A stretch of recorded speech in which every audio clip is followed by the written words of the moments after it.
mengenal diri dari tanah airnya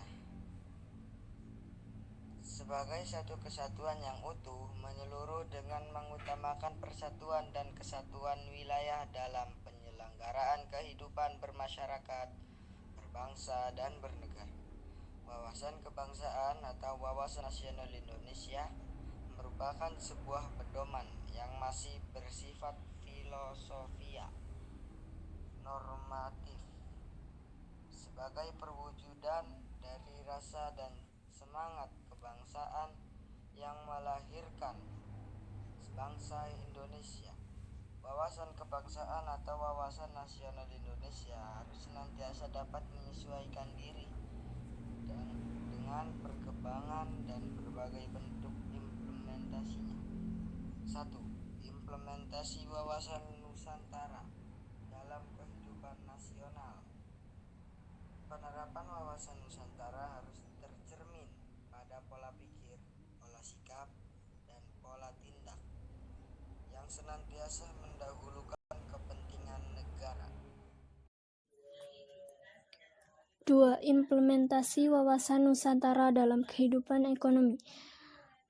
Menciptakan tatanan ekonomi yang benar-benar menjamin pemenuhan dan peningkatan kesejahteraan dan kemakmuran rakyat secara merata dan adil. Wawasan Nusantara dalam bidang politik. A. Pelaksanaan kehidupan politik yang diatur dalam undang-undang seperti Undang-Undang Partai Politik, Undang-Undang Pemilihan Umum, dan Undang-Undang Susunan dan Kedudukan Lembaga Tinggi Negara. B. Pelaksanaan kehidupan bermasyarakat dan bernegara di Indonesia harus sesuai dengan hukum yang berlaku. Seluruh bangsa Indonesia harus mempunyai dasar hukum yang sama dengan pedoman dan landasan hidup bermasyarakat, berbangsa, dan bernegara. C. Mengembangkan sikap hak asasi manusia dan sikap pluralisme untuk mempersatukan berbagai suku, agama, dan bahasa yang berbeda, sehingga menimbulkan sikap toleransi.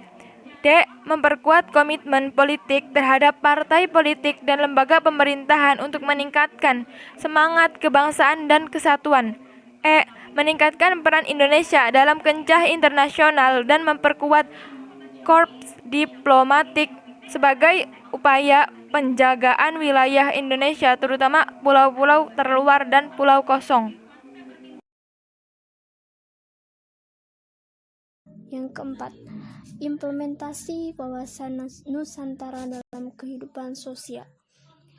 Beberapa hal yang mungkin diperhatikan dalam kehidupan sosial adalah sebagai berikut.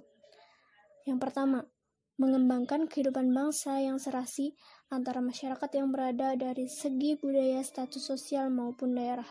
Yang kedua, pengembangan budaya Indonesia untuk melestarikan kekayaan Indonesia, serta dapat dijadikan kegiatan pariwisata yang memberikan sumber pendapatan nasional maupun daerah.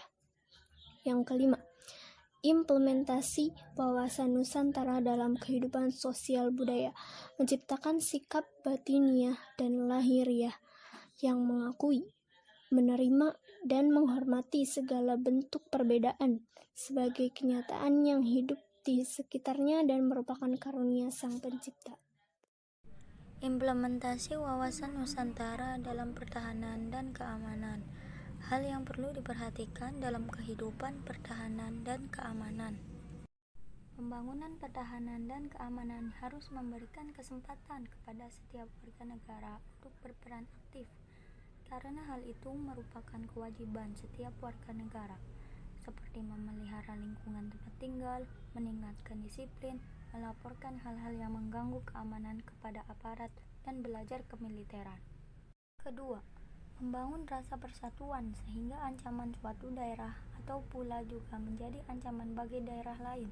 Rasa persatuan ini dapat diciptakan dengan membangun solidaritas dan hubungan erat antar warga negara yang berbeda daerah dengan kekuatan keamanan.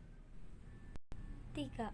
Membangun TNI yang profesional serta menyediakan sarana dan prasarana yang memadai bagi kegiatan pengamanan wilayah Indonesia, terutama di pulau dan wilayah terluar Indonesia.